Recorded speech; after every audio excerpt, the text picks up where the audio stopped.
మండల ప్రత్యేక అధికారులు వారి పరిధిలోని విద్యా సంస్థలు, హాస్టళ్లను నిరంతరం సందర్శించాలని జిల్లా కలెక్టర్ ఇలా త్రిపాఠి అన్నారు. పాఠశాలలో ఎక్కడ వాననీరు, మురికి నీరు నిల్వ ఉండకుండా చర్యలు తీసుకోవాలని చెప్పారు.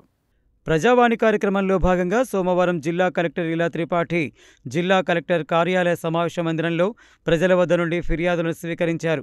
అనంతరం జిల్లా అధికారులతో నిర్వహించిన సమ్మిళిత సమావేశంలో మాట్లాడుతూ పరిశుభ్రత లోపం కారణంగా విద్యార్థులు అనారోగ్యానికి గురికాకుండా చూడాలని, అందువల్ల మండలాల ప్రత్యేక అధికారులు ఎప్పటికప్పుడు వారి మండలాల్లోని అన్ని పాఠశాలలను తనిఖీ చేయాలని, ముఖ్యంగా పాఠశాల ఆవరణలో ముళ్ల పొదలు, చెత్తా చెదారం లేకుండా చూడాలని, విద్యార్థులు విషపురుగులు, క్రిమికీటకాల బారిన పడకుండా చూడాల్సిన బాధ్యత ఉందని, మూసీ పరివాహక ప్రాంతంలో విషపురుగుల బెడద ఎక్కువగా ఉందని, అందువల్ల అక్కడ ప్రత్యేక దృష్టి కేంద్రీకరించాలని అన్నారు. ఎక్కడైనా ప్రభుత్వ భవనాలు వృధాగా కూలిపోయేందుకు సిద్ధంగా ఉన్నట్లయితే గుర్తించి వాటి వల్ల ఎలాంటి ప్రమాదం జరగకుండా కూలగొట్టాలని చెప్పారు. అనంతరం జిల్లా కలెక్టర్ స్వచ్ఛ సర్వేక్షణ గ్రామీణ 2025 గోడపత్రికను ఆవిష్కరించారు.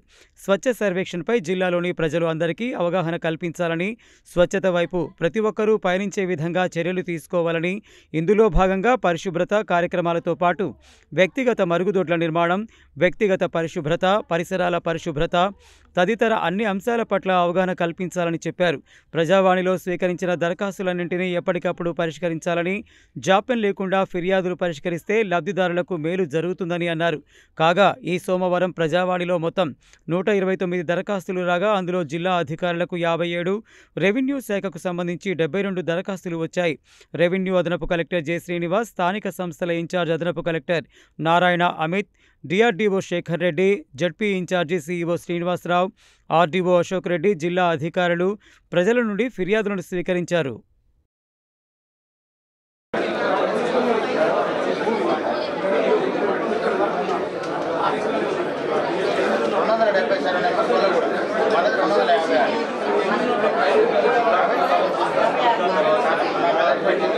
తర్వాత కోర్టులో మీ ఇష్టం, అదే ఏదన్నా తీర్పు.